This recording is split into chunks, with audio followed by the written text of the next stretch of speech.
लीजिए सुनिए, मुंशी प्रेमचंद की लिखी कथा संग्रह मानसरोवर 2 की कहानी चमत्कार, मेरी यानी समीर गोस्वामी की आवाज में। बीए पास करने के बाद चंद्र प्रकाश को एक ट्यूशन करने के सिवा और कुछ न सूझा। उसकी माता पहले ही मर चुकी थी। इसी साल पिता का भी देहांत हो गया और प्रकाश जीवन के जो मधुर स्वप्न देखा करता था वे सब धूल में मिल गए। पिता ऊंचे ओहदे पर थे। उनकी कोशिश से चंद्र प्रकाश को कोई अच्छी जगह मिलने की पूरी आशा थी, पर वे सब मंसूबे धरे रह गए और अब गुजर बसर के लिए वही 30 रुपये महीने की ट्यूशन रह गई। पिता ने कुछ संपत्ति भी न छोड़ी, उल्टे वधू का बोझ और सिर पर लाद दिया और स्त्री भी मिली तो पढ़ी लिखी, शौकीन, जबान की तेज, जिसे मोटा खाने और मोटा पहनने से मर जाना कबूल था। चंद्र प्रकाश को 30 रुपये की नौकरी करते शर्म तो आई, लेकिन ठाकुर साहब ने रहने का स्थान देकर उसके आंसू पोंछ दिए। ये मकान ठाकुर साहब के मकान से बिल्कुल मिला हुआ था, पक्का, हवादार, साफ सुथरा और जरूरी सामान से लैस। ऐसा मकान 20 रुपये से कम पर न मिलता। काम केवल 2 घंटे का। लड़का था तो लगभग उन्हीं की उम्र का, पर बड़ा कुंदजेहन, कामचोर। अभी 9वें दर्जे में पढ़ता था। सबसे बड़ी बात यह कि ठाकुर और ठकुराइन दोनों प्रकाश का बहुत आदर करते थे, बल्कि उसे लड़का ही समझते थे। वो नौकर नहीं, घर का आदमी था और घर के हर एक मामले में उसकी सलाह ली जाती थी। ठाकुर साहब अंग्रेजी नहीं जानते थे। उनकी समझ में अंग्रेजीदा लौंडा भी उनसे ज्यादा बुद्धिमान, चतुर और तजर्बेकार था। संध्या का समय था। प्रकाश ने अपने शिष्य वीरेंद्र को पढ़ाकर छड़ी उठाई तो ठकुराइन ने आकर कहा, अभी न जाओ बेटा, जरा मेरे साथ आओ, तुमसे कुछ सलाह करनी है। प्रकाश ने मन में सोचा, आज कैसी सलाह है, वीरेंद्र के सामने क्यों नहीं कहा। उसे भीतर ले जाकर रमा देवी ने कहा, तुम्हारी क्या सलाह है? बीरू को ब्याह दूं? एक बहुत अच्छे घर से संदेशा आया है। प्रकाश ने मुस्कुराकर कहा, यह तो बीरू बाबू ही से पूछिए। नहीं, मैं तुमसे पूछती हूं। प्रकाश ने असमंजस में पड़कर कहा, मैं इस विषय में क्या सलाह दे सकता हूं? उनका 20वां साल तो है, लेकिन ये समझ लीजिए कि पढ़ना हो चुका। तो अभी ना करूं, यही सलाह है? जैसा आप उचित समझे। मैंने तो दोनों बातें कह दी। तो कर डालूं? मुझे यही डर लगता है कि लड़का कहीं बहक न जाए। मेरे रहते इसकी तो आप चिंता न करें। हाँ, इच्छा हो तो कर डालिए, कोई हरज भी नहीं है। सब कुछ तैयारियां तुम्ही को करनी पड़ेंगी, ये समझ लो। तो मैं कब इनकार करता हूं? रोटी की खैर मनाने वाले शिक्षित युवकों में एक प्रकार की दुविधा होती है जो उन्हें अप्रिय सत्य कहने से रोकती है। प्रकाश में भी यही कमजोरी थी। बात पक्की हो गई और विवाह का सामान होने लगा। ठाकुर साहब उन मनुष्यों में थे जिन्हें अपने ऊपर विश्वास नहीं होता। उनकी निगाह में प्रकाश की डिग्री उनके 60 साल के अनुभव से मूल्यवान थी। विवाह का सारा आयोजन प्रकाश के हाथों में था। 10-12 हजार रुपये खर्च करने का अधिकार कुछ कम गौरव की बात न थी। देखते देखते ही फटेहाल युवक जिम्मेदार मैनेजर बन बैठा। कहीं कपड़े वाला उसे सलाम करने आया है, कहीं मोहल्ले का बनिया घेरे हुए है, कहीं गैस और शामियाने वाला खुशामद कर रहा है। वो चाहता तो 200-400 रुपये बड़ी आसानी से बना लेता, लेकिन इतना नीच न था। फिर उसके साथ क्या दगा करता जिसने सब कुछ उसी पर छोड़ दिया था। पर जिस दिन उसने 5,000 के जेवर खरीदे, उस दिन उसका मन चंचल हो उठा। घर आकर चंपा से कहा, हम तो यहां रोटियों के मोहताज हैं और दुनिया में ऐसे आदमी पड़े हुए हैं जो हजारों लाखों रुपए के जेवर बनवा डालते हैं। ठाकुर साहब ने आज बहू के चढ़ावे के लिए 5,000 के जेवर खरीदे, ऐसी ऐसी चीजें कि देखकर आंखें ठंडी हो जाएं। सच कहता हूं, बाज चीजों पर तो आंख नहीं ठहरती थी। चंपा ईर्ष्याजनित विराग से बोली, हमें क्या करना है? जिन्हें ईश्वर ने दिया है वे पहने, यहां तो रोकर मरने ही के लिए पैदा हुए हैं। चंद्र प्रकाश, इन्हीं लोगों की मौज है, न कमाना न धमाना। बाप दादा छोड़ गए हैं, मजे से खाते हैं और चैन करते हैं। इसी से कहता हूं, ईश्वर बड़ा अन्यायी है। चंपा, अपना अपना पुरुषार्थ है, ईश्वर का क्या दोष? तुम्हारे बाप दादा छोड़ गए होते तो तुम भी मौज करते। यहां तो रोटियां चलना मुश्किल है, गहने कपड़े को कौन रोए, और न इस जिंदगी में कोई ऐसी आशा ही है। कोई गत की साड़ी भी नहीं रही कि किसी भले आदमी के घर जाऊं तो पहन लूं।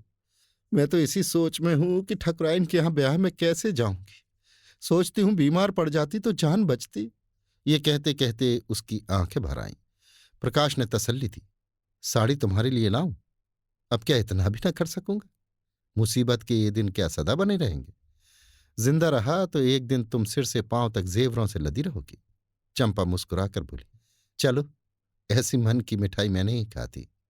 निबाह होता जाए यही बहुत है, गहनों की साध नहीं है। प्रकाश ने चंपा की बातें सुनकर लज्जा और दुख से सिर झुका लिया। चंपा उसे इतना पुरुषार्थहीन समझती है। रात को दोनों भोजन करके लेटे तो प्रकाश ने फिर गहनों की बात छेड़ी। गहने उसकी आंखों में बसे हुए थे। इस शहर में ऐसे बढ़िया गहने बनते हैं, मुझे इसकी आशा न थी। चंपा ने कहा, कोई और बात करो, गहनों की बात सुनकर जी जलता है। वैसी चीजें तुम पहनो तो रानी मालूम होने लगो। गहनों से क्या सुंदरता बढ़ जाती है?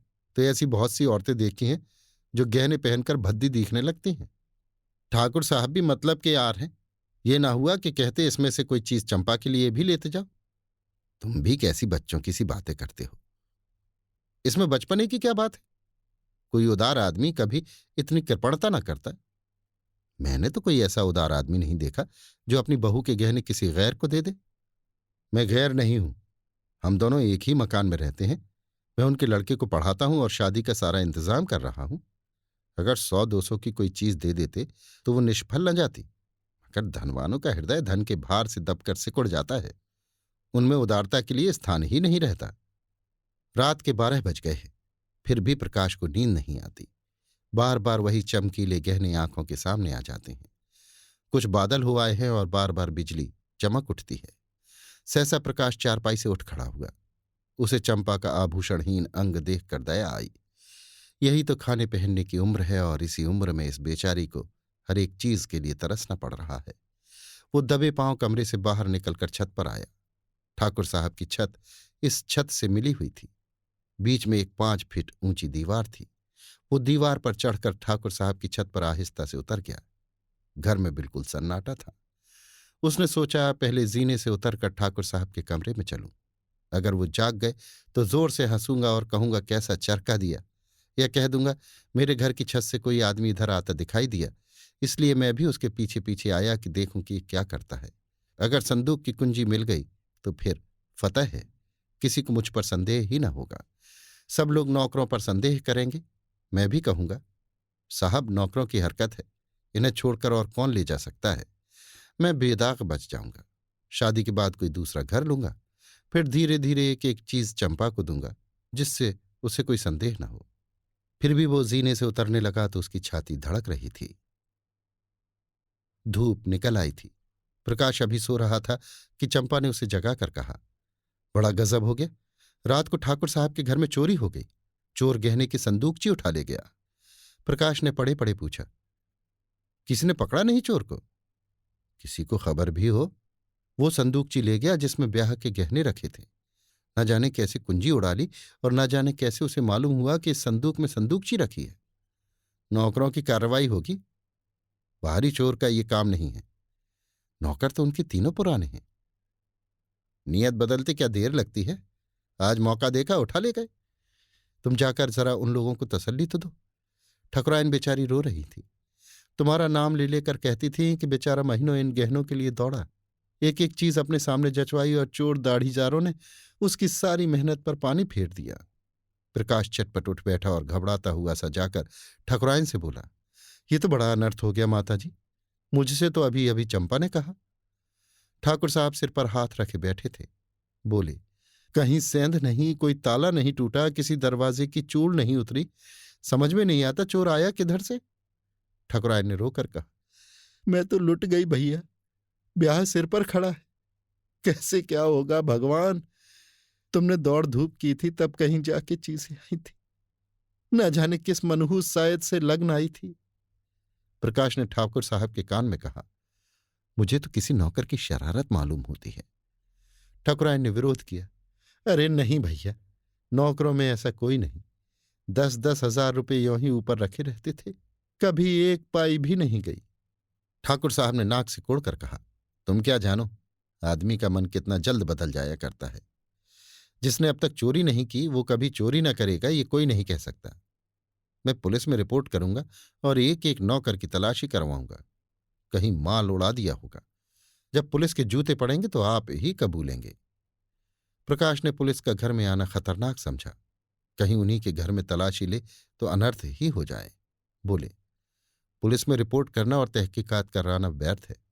पुलिस माल तो न बरामद कर सकेगी, हाँ नौकरों को मारपीट भले ही लेगी। कुछ नजर भी उसे चाहिए, नहीं तो कोई दूसरा ही स्वांग खड़ा कर देगी। मेरी तो सलाह है कि एक एक नौकर को एकांत में बुलाकर पूछा जाए। ठाकुर साहब ने मुंह बनाकर कहा, तुम भी क्या बच्चों की सी बातें करते हो प्रकाश बाबू। भला चोरी करने वाला अपने आप कबूलेगा? तुम मारपीट भी तो नहीं करते। हाँ, पुलिस में रिपोर्ट करना मुझे भी फजूल मालूम होता है। माल बरामद होने से रहा, उल्टे महीनों की परेशानी हो जाएगी। प्रकाश, लेकिन कुछ ना कुछ तो करना ही पड़ेगा। ठाकुर, कोई लाभ नहीं। हाँ, अगर कोई खुफिया पुलिस हो जो चुपके चुपके पता लगावे तो अलबत्ता माल निकल आए। लेकिन यहां ऐसी पुलिस कहाँ। तकदीर ठोक कर बैठे रहो और क्या। प्रकाश, आप बैठिए, लेकिन मैं बैठने वाला नहीं। मैं इन्हीं नौकरों के सामने चोर का नाम निकलवाऊंगा। ठाकुरायन, नौकरों पर मुझे पूरा विश्वास है। किसी का नाम निकल भी आए तो मुझे संदेह ही रहेगा।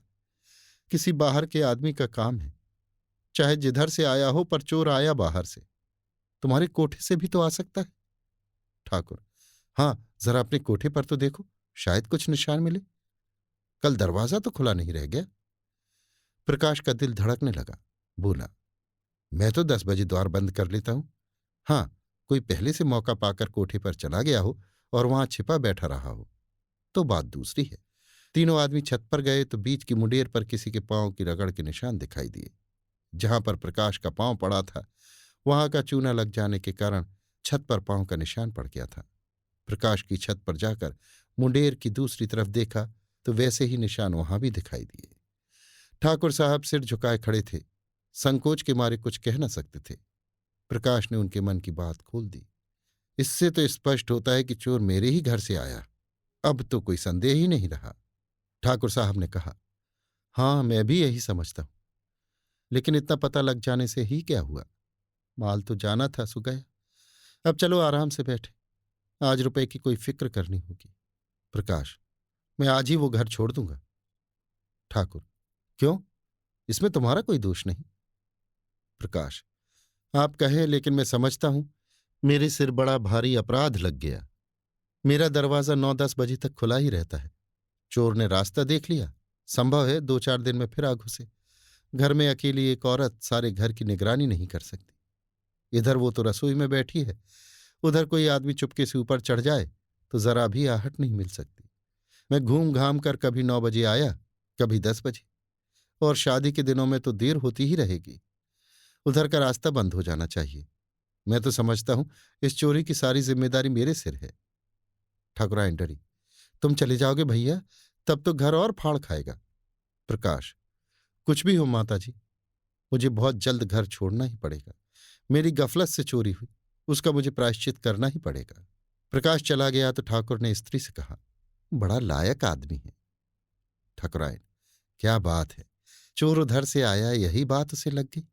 कहीं ये चोर को पकड़ पावे तो कच्चा खा जाए, मार ही डाले। देख लेना, कभी न कभी माल बरामद करेगा। अब इस घर में कदापि न रहेगा, कितना ही समझाओ। किराए के 20 रुपए और दे दूंगा। हम किराया क्यों दें? वो आप ही घर छोड़ रहे हैं, हम तो कुछ कहते नहीं।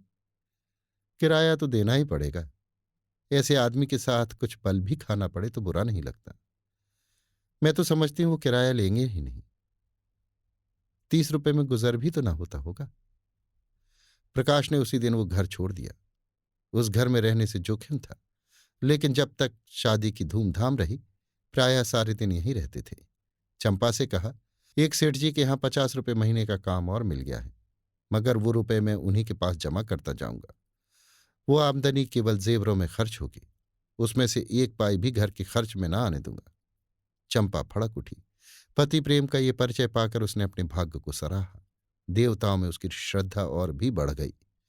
अब तक प्रकाश और चंपा के बीच में कोई पर्दा न था। प्रकाश के पास जो कुछ था वो चंपा का था, चंपा ही के पास उसके बक्से, संदूक, अलमारी की कुंजियां रहती थीं, मगर अब प्रकाश का एक संदूक हमेशा बंद रहता। उसकी कुंजी कहाँ है इसका चंपा को पता नहीं। वो पूछती है, इस संदूक में क्या है? तो वो कह देते हैं, कुछ नहीं, पुरानी किताबें मारी मारी फिरती थी, उठा के संदूक में बंद कर दी हैं। चंपा को संदेह का कोई कारण न था। एक दिन चंपा पति को पान देने गई तो देखा वो उस संदूक को खोले हुए देख रहे हैं। उसे देखते ही उन्होंने संदूक जल्दी से बंद कर दिया। उनका चेहरा जैसे फक हो गया। संदेह का अंकुर जमा, मगर पानी न पाकर सूख गया। चंपा किसी ऐसे कारण की कल्पना ही न कर सकी जिससे संदेह को आश्रय मिलता। लेकिन 5,000 की संपत्ति को इस तरह छोड़ देना कि उसका ध्यान ही न आवे, प्रकाश के लिए असंभव था। वो कहीं बाहर से आता तो एक बार संदूक अवश्य खोलता। एक दिन पड़ोस में चोरी हो गई। उस दिन से प्रकाश अपने कमरे ही में सोने लगा। आषाढ़ के दिन थे। उमस के मारे दम घुटता था। ऊपर एक साफ सुथरा बरामदा था जो बरसात में सोने के लिए ही शायद बनाया गया था। चंपा ने कई बार ऊपर सोने के लिए कहा, पर प्रकाश ने ना माना। अकेला घर कैसे छोड़ दे? चंपा ने कहा, चोरी ऐसों के यहां नहीं होती। चोर घर में कुछ देखकर ही जान खतरे में डालता है। यहां क्या रखा है? प्रकाश ने क्रुद्ध होकर कहा, कुछ नहीं है, बर्तन भाड़ी तो है ही। गरीब के लिए अपनी हांडी ही बहुत है। एक दिन चंपा ने कमरे में झाड़ू लगाई तो संदूक को खिसकाकर दूसरी तरफ रख दिया। प्रकाश ने संदूक का स्थान बदला हुआ पाया तो सशंक होकर पूछा, संदूक तुमने हटाया? ये पूछने की कोई बात न थी। झाड़ू लगाते वक्त प्रायः चीजें इधर उधर खिसक ही जाती हैं। बोली, मैं क्यों हटाने लगी? फिर किसने हटाया? मैं नहीं जानती। घर में तुम रहती हो, जानेगा कौन? अच्छा, अगर मैंने ही हटा दिया तो इसमें पूछने की क्या बात है? कुछ नहीं, यूं ही पूछता था।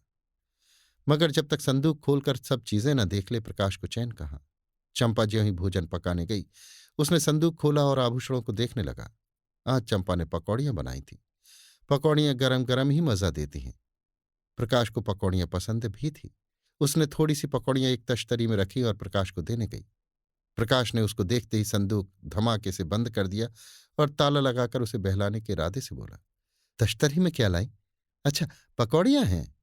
आज चंपा को संदेह हो गया। संदूक में क्या है ये देखने की उत्सुकता हुई।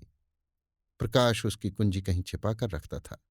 चंपा किसी तरह वो कुंजी उड़ा देने की चाल सोचने लगी। एक दिन एक बिसाती कुंजियों का गुच्छा बेचने आ निकला।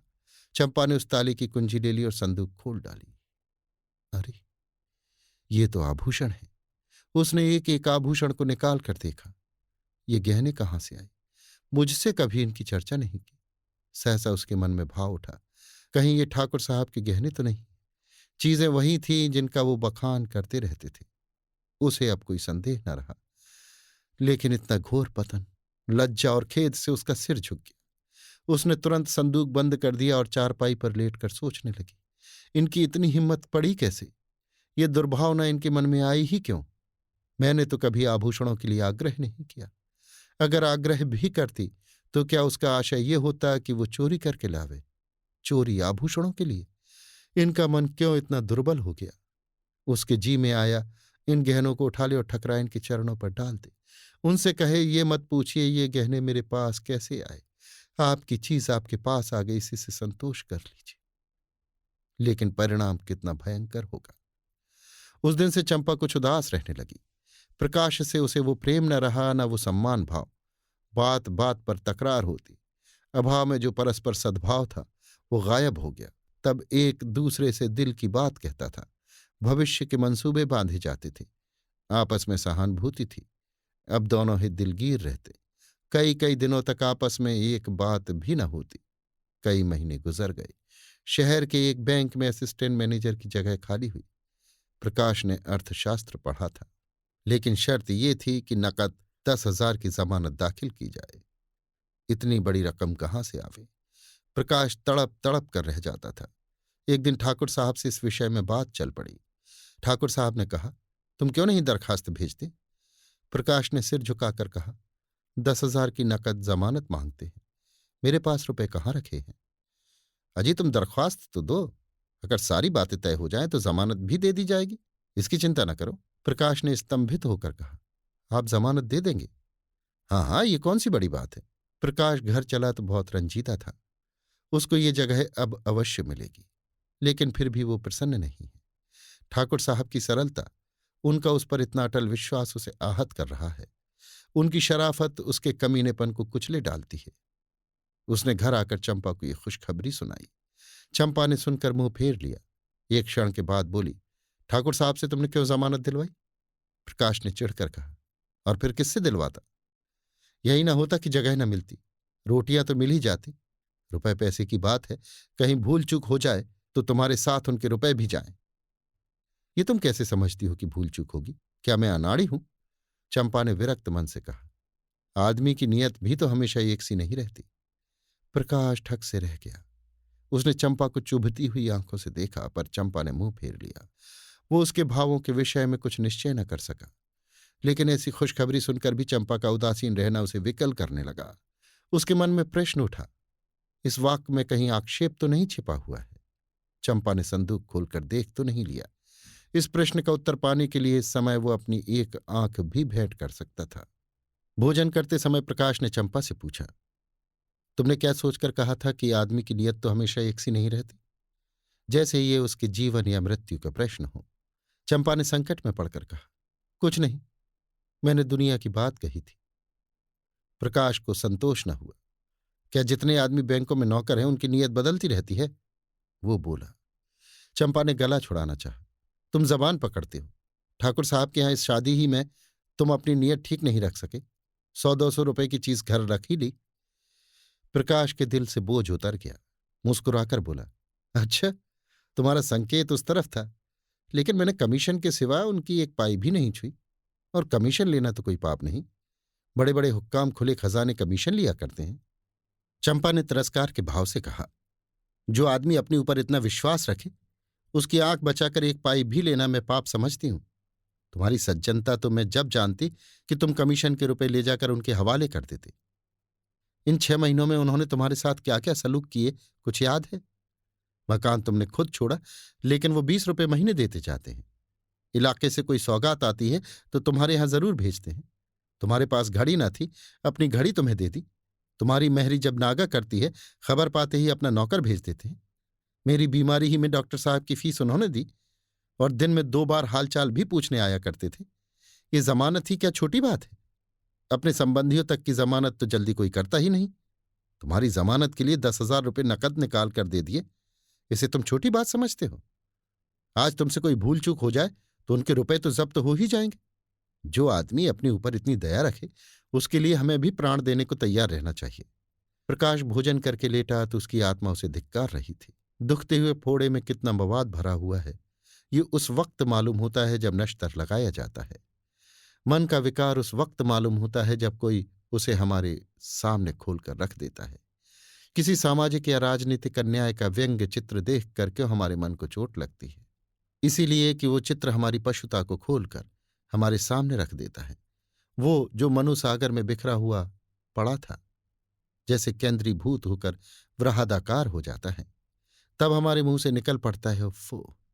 चंपा के इन तिरस्कार भरे शब्दों ने प्रकाश के मन में ग्लानि उत्पन्न कर दी। वो संदूक कई गुना भारी होकर शिला की भांति उसे दबाने लगा। मन में फैला हुआ विकार एक बिंदु पर एकत्र होकर टीसने लगा। कई दिन बीत गए। प्रकाश को बैंक में जगह मिल गई। इसी उत्सव में उसके यहाँ मेहमानों की दावत है। ठाकुर साहब, उनकी स्त्री बीरू और उनकी नवेली बहू सभी आए हुए हैं। चंपा सेवा सत्कार में लगी हुई है। बाहर 2-4 मित्र गा बजा रहे हैं। भोजन करने के बाद ठाकुर साहब चलने को तैयार हुए। प्रकाश ने कहा, आज आपको यहीं रहना होगा दादा, मैं इस वक्त न जाने दूंगा। चंपा को उसका ये आग्रह बुरा लगा।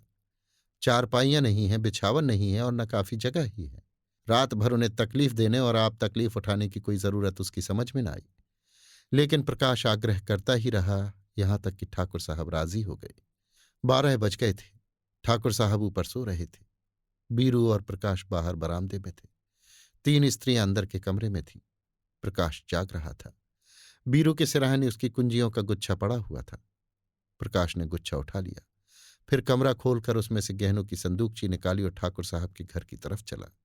कई महीनों पहले वो इसी भांति कंपित हृदय के साथ ठाकुर साहब के घर में घुसा था।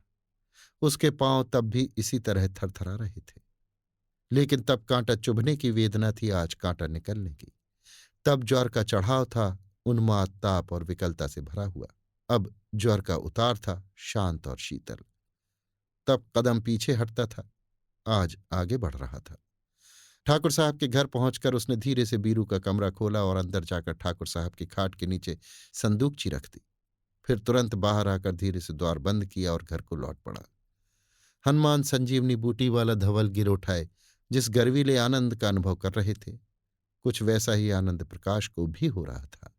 गहनों को अपने घर ले जाते समय उसके प्राण सूखे हुए थे, मानो किसी गहरी अथाह खाई में गिरा जा रहा हो।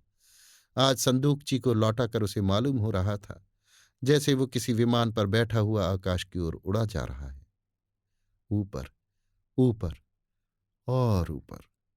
वो घर पहुंचा तो बीरू सोया हुआ था। कुंजी उसके सिरहाने रख दी। ठाकुर साहब प्रातःकाल चले गए। प्रकाश संध्या समय पढ़ाने जाया करता था। आज वो अधीर होकर तीसरे ही पहर जा पहुंचा। देखना चाहता था वहां आज क्या गुल खिल रहे हैं। वीरेंद्र ने उसे देखते ही खुश होकर कहा, बापूजी, कल आपके यहां दावत की बड़ी मुबारक थी। जो गहने चोरी गए थे सब मिल गए। ठाकुर साहब भी आ गए और बोले, बड़ी मुबारक दावत थी तुम्हारी। पूरा संदूक का संदूक मिल गया, एक चीज भी नहीं छुई, जैसे केवल रखने ही के लिए ले गया हो। प्रकाश को इन बातों पर कैसे विश्वास आए, जब तक वो अपनी आंखों से संदूक न देख ले। कहीं ऐसा भी हो सकता है कि चोरी गया हुआ माल 6 महीने के बाद मिल जाए और ज्यों का त्यों। संदूक देखकर उसने गंभीर भाव से कहा, बड़े आश्चर्य की बात है, मेरी बुद्धि तो कुछ काम नहीं करती। ठाकुर, किसी की बुद्धि काम नहीं करती भाई, तुम्हारी ही क्यों? बीरू की मां कहती है कोई देवी घटना है। आज मुझे भी देवताओं में श्रद्धा हो गई। प्रकाश, अगर आंखों देखी बात ना होती तो मुझे तो कभी विश्वास ही ना आता। ठाकुर, आज इसी खुशी में हमारे यहां दावत होगी। प्रकाश, आपने कोई अनुष्ठान तो नहीं कराया था? ठाकुर, अनुष्ठान तो 20 ही कराए। प्रकाश, बस तो ये अनुष्ठान ही की करामात है। घर लौटकर प्रकाश ने चंपा को ये खबर सुनाई तो वो दौड़कर उसके गले से चिपट गई और ना जाने क्यों रोने लगी, जैसे उसका बिछड़ा हुआ पति बहुत दिनों के बाद घर आया हो। प्रकाश ने कहा, आज उनके यहां हमारी दावत है, मैं कल 1000 कंगलों को भोजन कराऊंगी। तुम तो सैकड़ों का खर्च बतला रही हो। मुझे इतना आनंद हो रहा है कि लाखों खर्च करने पर भी अरमान पूरा न होगा। प्रकाश की आंखों से भी आंसू निकल आए। अभी आप सुन रहे थे मुंशी प्रेमचंद के लिखे कथा संग्रह मानसरोवर 2 की कहानी चमत्कार, मेरी यानी समीर गोस्वामी की आवाज में।